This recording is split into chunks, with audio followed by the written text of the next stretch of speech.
The road has a name. The locals call it the Devil's Promenade. You kill the engine. The sudden silence is a physical thing, pressing in on you. The only sound is the faint ticking of the cooling motor and the overwhelming, electric hum of a million cicadas, a solid wall of sound rising from the dense, dark woods on either side of you. The air is thick and heavy. Humid.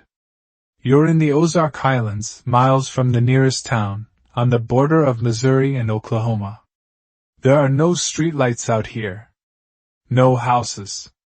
There is only the black ribbon of the road, the impenetrable wall of the trees, and a sky so vast and dark you feel like you could fall into it. You've been told what to do.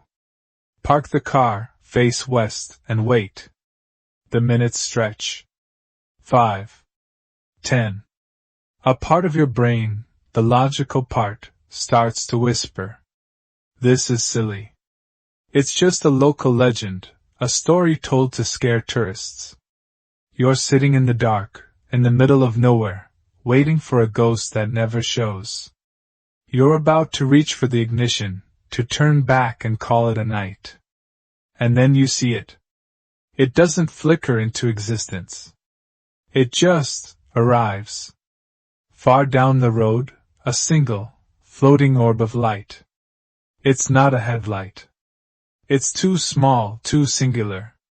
It's not a flashlight. It's too high off the ground. It glows with a warm, golden-orange color, like a candle flame or a lone lantern held by an unseen hand. Your heart catches in your throat. It's real. The light begins to move, but not like a car. It bobs lazily, drifting from one side of the road to the other. It rises, then falls, as if it's a balloon tethered to nothing. For a full minute, it just dances in the distance, a silent, solitary performer on a stage of asphalt and darkness. It seems to be watching you, studying you. Then it changes. The warm orange shifts to a cool, ghostly blue. It zips to the left, impossibly fast, then stops dead. Another light, a smaller one, splits off from the main orb, circles it twice, and then merges back into it. It grows brighter, then dimmer, pulsing like a living thing. It's not just a light anymore. It feels intelligent. You stare, mesmerized, trying to make sense of what you're seeing. You want to grab your phone, to record it, but you can't look away. You're afraid you'll miss it. And as quickly as it appeared, it's gone. Not faded out. Just gone. Vanished. The road is plunged back into absolute, total darkness. The silence, once just quiet, now feels heavy. Empty. You sit there for a long time, your mind racing, replaying the silent, impossible dance you just witnessed. Welcome back to history for sleepyheads. That light, it wasn't a UFO. It wasn't a trick of the eyes, or swamp gas from a nearby marsh. For over 140 years, that silent, dancing orb has been a constant, terrifying, and unexplainable resident of this road. Some call it the Spooklight. Others, the Ozark Spooklight. But whatever the name, the mystery is the same. Today, we're not just here to see the light, we're here to uncover its source. We'll dig through the layers of folklore, from tragic Native American legends to the ghosts of Civil War soldiers. We'll examine the official, decades-long investigation by the U.S. Army. And we'll dive into the modern scientific theories that try to explain the unexplainable. It's time to journey down the Devil's Promenade to find out if this is a genuine paranormal phenomenon, or something far stranger. To understand the light, you first have to understand the land it haunts. This isn't a place of wide-open plains or sprawling cities. This is the Ozarks. A rugged, ancient plateau carved by time and water into a maze of steep hills, deep hollows, and winding, narrow valleys. For centuries, this geography kept the region isolated, fostering a unique culture, rich with folklore, independence, and a deep-seated belief in the things that lurk just beyond the firelight. The heart of our story is a single, lonely stretch of gravel road, officially known as E50, that runs east to west for about 4 miles, straddling the border between southwestern Missouri and northeastern Oklahoma. But the people who live here, the people who have watched the light for generations, they know it by another name. They call it the Devil's Promenade. The name itself feels like a piece of the legend. A promenade is a place for a leisurely walk, a public display.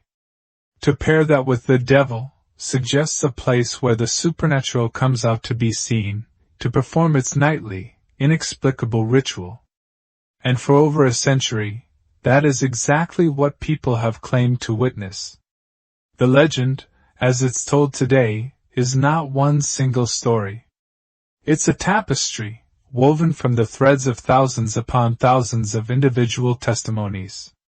It's one of the most consistent and well-documented paranormal accounts in American history. While details can vary, the core of the experience remains remarkably and chillingly the same. It almost always begins with a single point of light. Witnesses describe it as a round, ball-like shape, roughly the size of a basketball. It typically glows with a warm, yellowish-orange color, earning it the nickname, the lantern light. Many have compared it to a miner's carbide lamp or an old kerosene lantern, bobbing in the distance. But this is no simple lantern. The light seems to possess a mind of its own. It rarely holds still. It floats and sways, drifting lazily from one side of the road to the other. It will rise high up into the air, well above the tree line, before gently floating back down to the road's surface. Sometimes it will hover in one spot for several minutes, as if it's waiting, watching.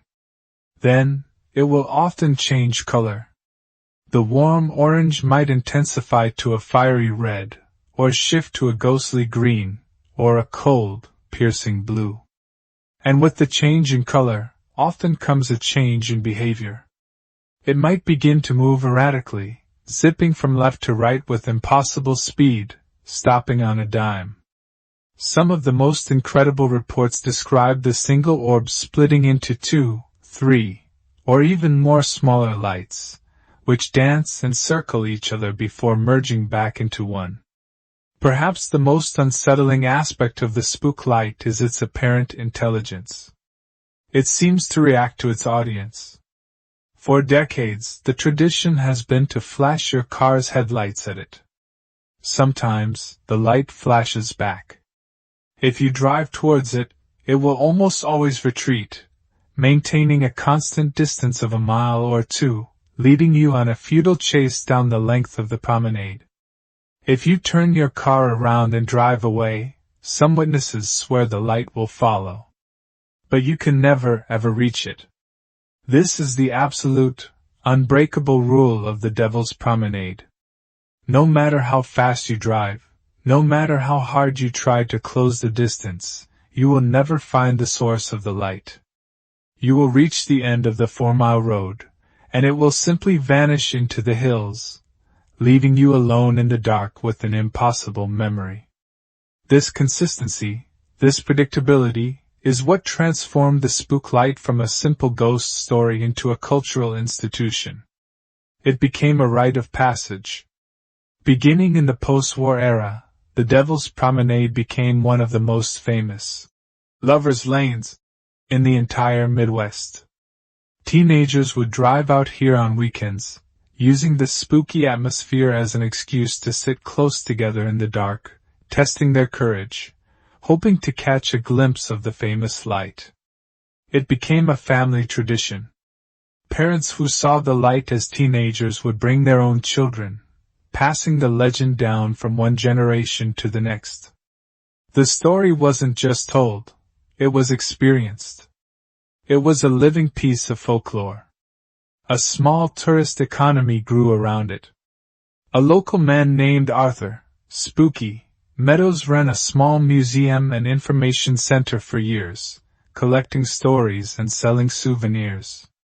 He became the unofficial keeper of the legend, the go-to expert for any reporter or researcher who came to investigate. His work, and the work of others like him, helped cement the Spooklight's status as a genuine, unexplained mystery. This isn't a story whispered by a handful of people. This is a phenomenon witnessed by tens of thousands. It's been seen by farmers and truckers, by policemen and priests, by skeptics and by believers.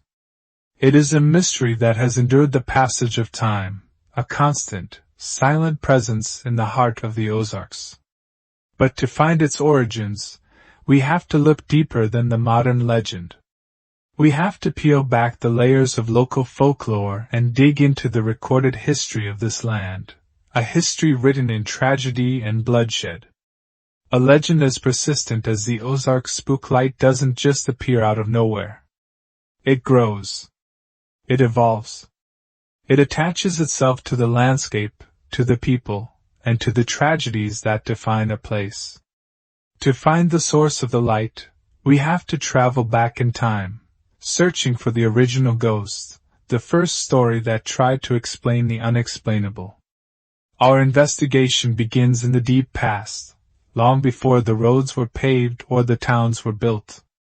This land was the home of the Quapaw and Osage people. Their history is the bedrock of this region, and it's within their oral traditions that we find the oldest, and perhaps the most romantic, explanation for the light.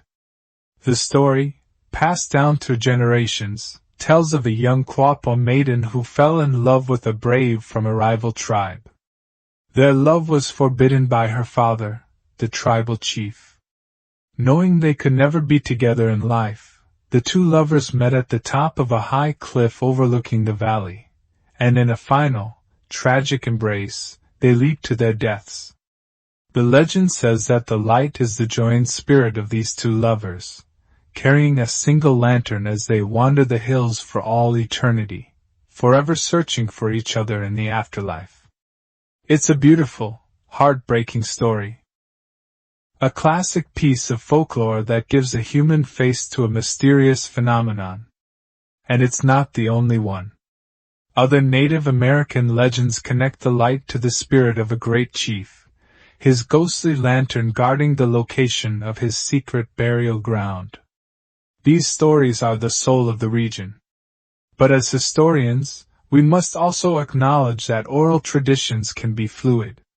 Sometimes, these romantic tales are created or embellished much later, as a way for new settlers to connect with the ancient history of the land they now occupy.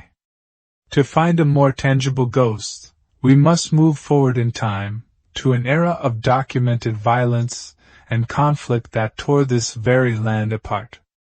The Civil War in the Ozarks was not a war of grand armies and pitched battles. It was a brutal, intimate, and vicious conflict. The Missouri-Kansas border was a hotbed of guerrilla warfare, a place of bushwhackers and jayhawkers, where neighbors turned on neighbors and atrocities were commonplace. The land itself became soaked in blood and bitterness, a perfect breeding ground for ghost stories. And it's from this era that a new set of legends emerged to explain the light. One of the most enduring is the story of a Confederate soldier, decapitated by a Union cannonball during a skirmish along the old trail. The tale says the light is the soldier's spirit, forever wandering the Devil's Promenade, holding a lantern aloft as he searches through the dark woods for his lost head. Another story from the same period tells of a local miner who was kidnapped and murdered by outlaws. They tortured him, trying to find the location of his hidden savings, before beheading him and throwing his body into a deep well. His light, they say, is his ghost, forever guarding the treasure he died to protect. What we see here is a fascinating pattern. The community was experiencing real, tangible trauma. The war, the murders, the constant fear, these were not abstract concepts. So when people saw a strange, unexplainable light in the hills, they attached it to the tragedies they knew. The light became a manifestation of their collective grief and fear, a monument to the violent ghosts of their recent past. For decades, these stories remained pure folklore, passed down by word of mouth. But this is where our investigation takes a critical turn. We move from legend to documented evidence. Because in 1881, the story of the light appeared in print for the very first time. An article, published in a regional journal, described a curious phenomenon known to the locals in the area. It detailed the appearance of a mysterious, lantern-like light that would bob and weave down a dark trail. The article noted that the light seemed to retreat when approached and could never be reached. The description, written in 1881, is a near-perfect match for the witness testimonies of today. But it's the date that is so profoundly important. Let's be perfectly clear, this was 1881.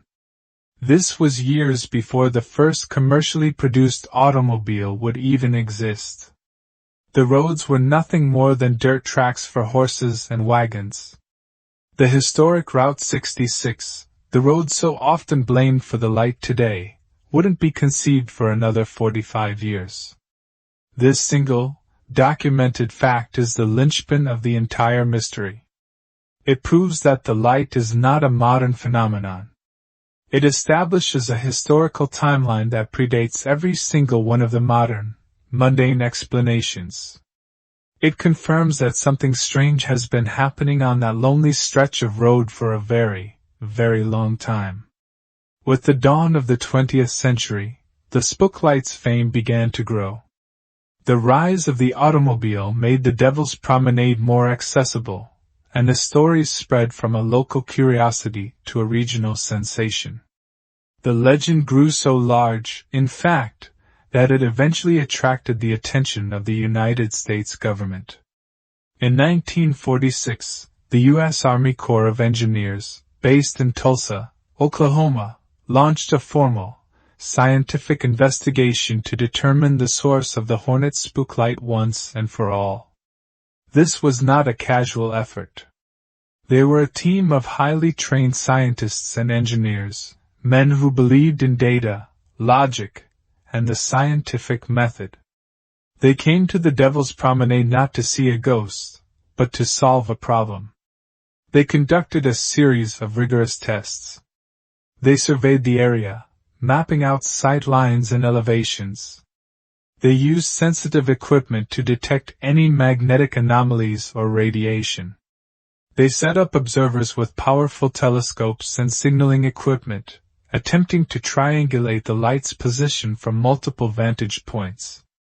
They explored every logical possibility, from reflected light to some kind of natural phosphorescence. After completing their exhaustive study, the U.S. Army Corps of Engineers published their findings. Their official conclusions sent shockwaves through the community, and cemented the Spooklight's place in the annals of the unexplained. They concluded, and I quote, that the phenomenon was a mysterious light of unknown origin. The impact of this statement cannot be overstated. The United States Army, with all of its scientific and technical resources, had officially declared the Spooklight a genuine mystery. They couldn't explain it. This validation transformed the legend. It was no longer just a local ghost story. It was now a government-certified anomaly. So the historical record is clear. We have romantic myths born from the deep past. We have violent ghosts born from the trauma of war. And we have a documented, physical phenomenon that predates any easy explanation and has baffled investigators for over a century. The history of the Spooklight is as rich and as strange as the light itself. But history can only take us so far. To find the final piece of the puzzle, we must turn from the ghosts of the past to the hard logic of the present. We must ask, can modern science finally give us an answer where history could not? The historical record leaves us with a profound mystery. A light, witnessed for over a century, that has defied easy explanation. But where history documents the what, science seeks to explain the how. In the modern era, the spooklight has been placed under a new kind of microscope, scrutinized by physicists, geologists, and dedicated skeptics. Their goal is not to preserve the legend, but to find a rational, physical cause for the phenomenon. The first, and most classic, scientific explanation proposed for mysterious lights like these is a phenomenon known as ignis fatuus, or more commonly, swamp gas. The theory is straightforward. In marshy, low-lying areas, decaying organic matter, like dead plants and animals, releases gases, primarily methane and phosphine. Under certain atmospheric conditions, these gases can spontaneously ignite when they come into contact with the air, creating a brief, flickering, and often moving flame that appears to float just above the ground. For centuries these will-o'-the-wisps have been mistaken for ghostly lanterns or mischievous spirits leading travelers astray. On the surface, it seems like a plausible fit. But when we apply the swamp gas theory to the Ozark Spooklight, it quickly falls apart. First, there is the issue of geography. The Devil's Promenade is not a swamp. It's a rocky, hilly area with good drainage. There simply isn't enough decaying organic matter to produce the necessary amount of gas. Second, there is the behavior. Swamp gas produces a faint, flickering, and short-lived flame. The spooklight is a bright, persistent orb that can last for minutes at a time and performs complex, intelligent-seeming maneuvers. The science simply doesn't match the testimony. But a more complex and fascinating theory emerges from deep within the Earth itself. This is known as the tectonic strain theory, or the piezoelectric effect. The science is incredible. The Ozark region is rich in quartz, a crystalline mineral.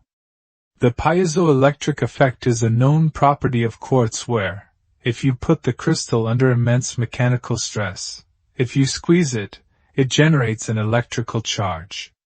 The theory proposes that the unimaginable pressure of the Earth's tectonic plates grinding against each other in this seismically active area, the New Madrid Fault is not far away, could be squeezing the quartz-rich rock beneath the Devil's Promenade. This could, theoretically, generate a powerful electrical charge, ionizing the air and causing it to glow, creating a ball of light. This theory is compelling because it could account for the light's strange behavior, its sudden appearances, its rapid movements, as a result of shifting geological stress. It's a tantalizing possibility, a natural phenomenon that would be just as wondrous as any ghost. However, it remains just that, a theory. It is largely unproven, and while scientifically plausible, it is not the explanation that most investigators have settled on. And that brings us to the final, most widely accepted, and for many, most disappointing explanation. It's the theory that attempts to debunk the myth entirely. The theory that the Ozark Spooklight, for all its mystery and all its history, is nothing more than car headlights. Now, the immediate reaction from anyone who has seen the light is disbelief. It doesn't look like headlights. It's a single ball, it floats, it changes color. But the science behind this theory is surprisingly robust, and it centers on a phenomenon called atmospheric refraction. Think of it like a straw in a glass of water. The straw appears bent at the water's surface because light travels at different speeds through air and water, causing it to bend. The same thing happens in the air all around us. Layers of air at different temperatures have different densities. When light from a distant source travels through these layers, it bends. On a clear night in a valley like the one the Devil's Promenade overlooks, you can get multiple, stable layers of cool and warm air. This creates a natural, invisible lens in the atmosphere. Here's how it works. About 10 to 12 miles southwest of the Devil's Promenade, there is a stretch of one of America's most famous roads, the historic Route 66, now Interstate 44. When cars and trucks travel along this distant highway at night, their headlights shine into the valley. As that light travels over the miles, it passes through these layers of air. The light gets bent, distorted, and magnified. This atmospheric lensing can merge two distinct headlights into a single, hazy orb. It can make the light appear to float high above the ground. The natural haze and dust in the air can scatter the light, making it change color from white to yellow, orange, or red. And as the cars go up and down small hills or around curves on the highway, the light will appear to bob, weave, and vanish, perfectly mimicking the behavior of the spooklight. For decades, this was just a theory. But in the 1960s, and again in the 1980s, teams of skeptical investigators put it to the test. They set up teams with synchronized watches and radios. One team was on the Devil's Promenade, and the other was on the stretch of Route 66. Time and time again, the results were the same. The team on the promenade would report seeing the light appear, bobbing and weaving. And the team on the highway would confirm that a car or a large truck was passing over a specific set of hills at that exact moment. They had found the source. For the vast majority of modern sightings, the headlight theory is a near-perfect scientific fit. It explains the location, the timing, the color, and the bizarre behavior. It is a beautiful, and in its own way, magical example of how nature can play tricks on our eyes. It seems the case is closed. The myth is debunked. But there is one massive, lingering question. A ghost in the machine of this perfect, logical explanation. If the light is just car headlights, what were people seeing in 1881? So where does that leave us? Trapped between a scientific explanation that is logical and a historical record that seems impossible. The science says, headlights, but the history says, the light was here before the cars. Which one is the truth? The answer, it seems, is not one single thing, but two. The truth is a story with two different chapters. It is almost certain that the spooklight seen by most people in the modern era, the one that became a rite of passage for teenagers and a roadside tourist attraction, is a trick of the light. It is the distant, refracted glow of cars and trucks, traveling down a highway miles away, their light bent and distorted by the unique atmosphere of the Ozark Valley. The science is sound, and the evidence is strong. But that does not erase the ghost of 1881. It doesn't explain what the Quapaw people saw, or what settlers witnessed in a world without electricity. There may well have been an original, genuine, and now lost phenomenon. Perhaps it was a rare display of ignis fatuus, or a flicker of geological energy from the quartz in the hills. A true, unexplained mystery that has since been co-opted, its identity stolen by the headlights of the modern world. And perhaps, in the end, the physical source of the light is not the most important part of the story. The real, enduring mystery is the legend itself. The spooklight has become a cultural touchstone, a piece of living history that reflects the soul of the Ozarks. We see the ghosts of star-crossed lovers and headless soldiers because the legend is a vessel. It's a way for a community to hold on to its history, to process its tragedies, and to keep a sense of wonder alive in an increasingly explained world. The light on the Devil's Promenade isn't just a reflection of distant cars. It is a reflection of ourselves. Our fears, our history, and our profound, human need to believe that there are still a few mysteries left waiting for us in the dark. We've investigated ghosts born from the tragedy of the modern road. We've uncovered phantoms created by the strange science of the natural world. But sometimes, the most terrifying legends aren't on a lonely road, or in a distant valley. Sometimes, the haunting is inside the house. Sometimes, the entity has a name. And it talks. In our next episode, we traveled to a remote farm in Tennessee to uncover the dark, violent, and officially documented history of the only haunting in America ever to be formally recognized by a future U.S. president. This isn't just a ghost story. This is the legend of the Bell Witch,